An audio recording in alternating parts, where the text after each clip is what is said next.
کل میں by chance اسی شاندار چوک سے گزر رہا تھا، المعروف مفتی چوک، تو بائی چانس میری نظر پڑی اتنے بڑے بڑے اسرائیل کے جھنڈے. بہت اچھی بات ہے، زمین پہ انہوں نے اس کو پینٹ کیا ہوا، یہاں تک تو بات درست ہے، لیکن حیران کن بات اس کے اوپر لکھا ہوا ہے اسرائیل پر لعنت. اسرائیل لفظ اتنا بڑا سڑک کے اوپر لکھا ہوا ہے، اس کے اوپر سے موٹر بائکس گزر رہی ہیں، پیدل جوتیوں سمیت لوگ گزر رہے ہیں. اسرائیل ورڈ قرآن پاک میں درجنوں دفعہ آیا ہے، اور یہ کوئی عام لفظ نہیں ہے. اسرائیل حضرت یعقوب علیہ السلام کا لقب ہے. اسرائیل کا مطلب ہے عبداللہ، اللہ کا بندہ. اسرائیل کی ریاست سے ہمیں اختلاف ہے، اور یہ نہ سمجھیے گا کہ یہ اسرائیل کوئی اور نام ہے اور یعقوب علیہ السلام کا جو لقب اسرائیل اور ہے، سیم ہے. وہ بھی حضرت یعقوب علیہ السلام کے ماننے والے ہیں ٹیمپرڈ فارم میں، جس طرح کرسچنز عیسیٰ ابن مریم کے، اور مسلمان بھی ٹیمپرڈ فارم میں ہی رسول اللہ کو مان رہے ہیں صلی اللہ علیہ وآلہ وسلم. رسول اللہ کی تو نہیں مان رہے. تو اسرائیل قرآن پاک میں درجنوں دفعہ آیا. سورہ بنی اسرائیل قرآن میں موجود ہے، 15واں پارہ سٹارٹ ہی اس سے ہوتا ہے. اب اس نام کی توہین کرنا اور کہنا کہ جی یہ، اور اسرائیل لکھا بھی وہ اردو میں ہے، یعنی کہ عربی رسم الخط میں، تو وہ قرآن پاک کے حروف تہجی ہیں. ہمیں تو اعلیٰ حضرت فتاوی رضویہ میں بتا رہے تھے، باپا جانی نے ویڈیوز میں بتایا، فضائل سنت میں لکھا کہ آپ ابو جہل اور کافر کا نام بھی اپنی جوتی پہ یا زمین پہ نہیں لکھ سکتے کہ قرآن کے حروف تہجی ہیں. اور یہاں پورا ایک پیغمبر کا لقب جو قرآن میں درجنوں دفعہ آیا، اسرائیل، بنی اسرائیل بھی آیا، صرف اسرائیل بھی آیا، بنو اسرائیل بھی آیا، وہ آپ نے زمین پہ لکھ دیا. ویسے تو لعنت جو ورڈ ہے یہ بھی قرآن کا ورڈ ہے، لعنت اللہ علی الکاذبین، یہ بھی نہیں آپ زمین پہ لکھ سکتے کہ اس کی بے حرمتی ہو. لیکن ہم تو اس ملک میں رہ رہے ہیں کہ جہاں ٹوائلٹس میں شیعہ کافر کے نعرے لکھے گئے.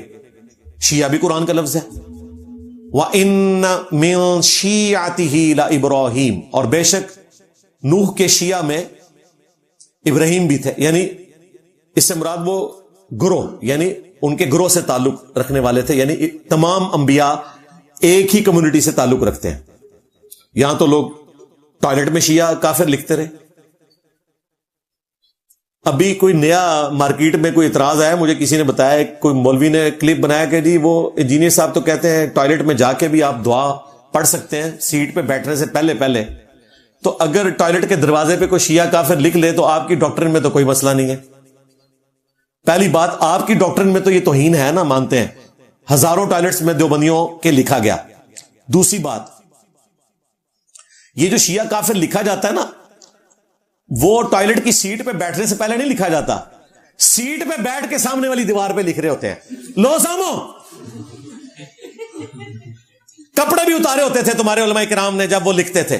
ظاہر ہے وہ لکھنے کا وقت تو وہی ہوتا ہے نا. چھوٹے چھوٹے ٹوائلٹس ہوتے ہیں مساجد کے، کوئی بڑے ہوتے ہیں، مشکل سے آپ دروازہ کھولتے ہیں اور آگے سیٹ ہوتی ہے، اس سیٹ پہ بیٹھ کے اور کوئی کام نہیں، وہ نکال کے لکھنا شروع کر دیتے تھے.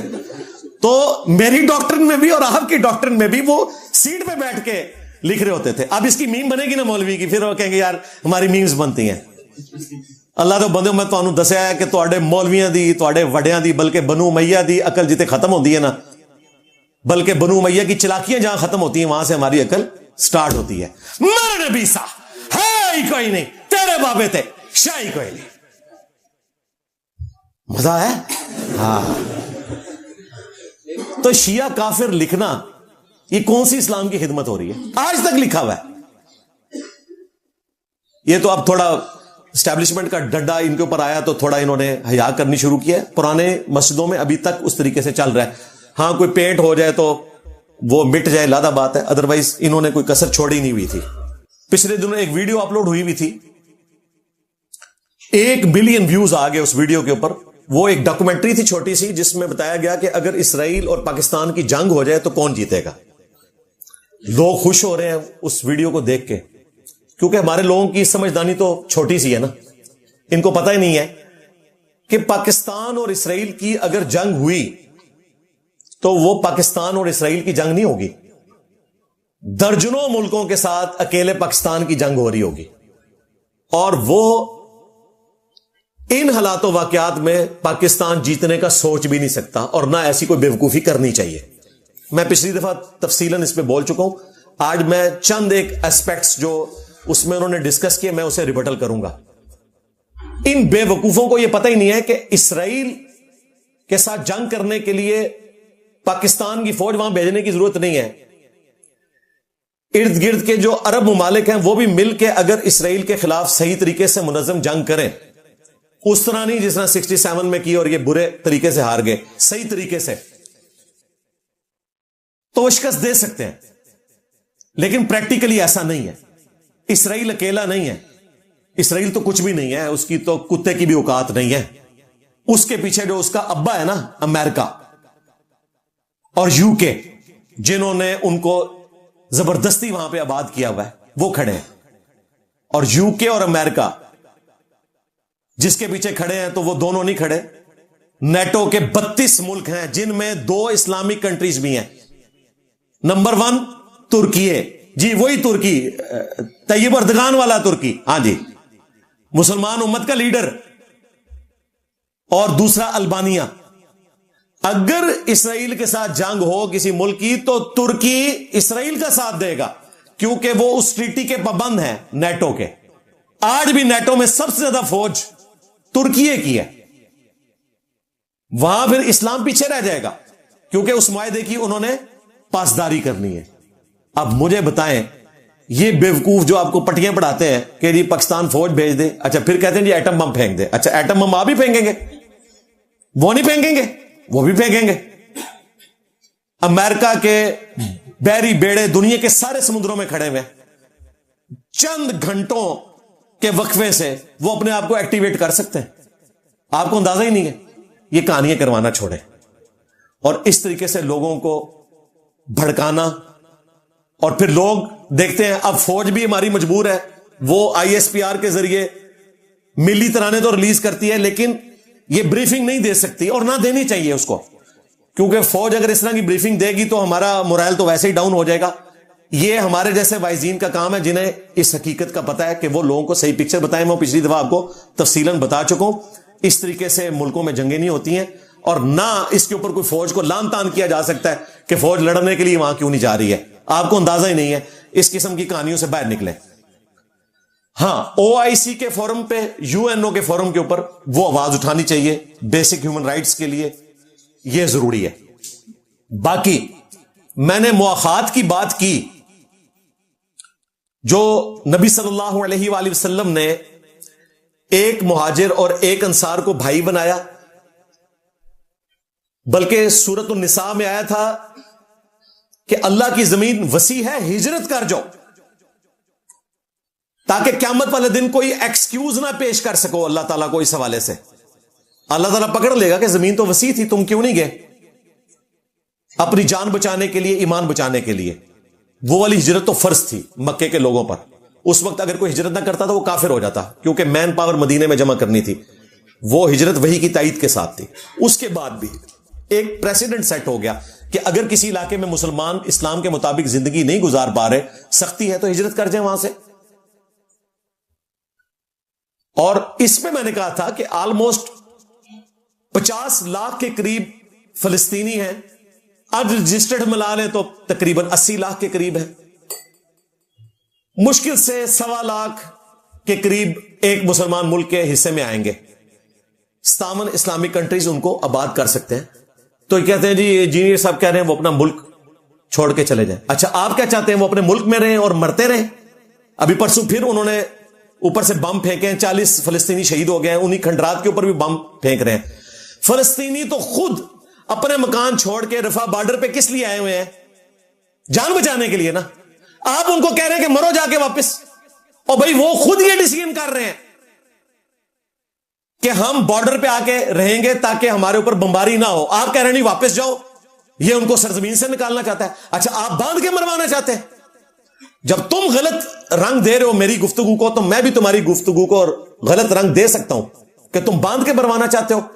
وہ بارڈر پہ کیوں آگے بیٹھے ہوئے؟ 1948 کے لاکھوں لوگ تیسری نسل میں جوان ہو چکے ہیں, آج تک بارڈر پہ بیٹھے ہوئے. 1967 کی جنگ کے بعد کے لوگ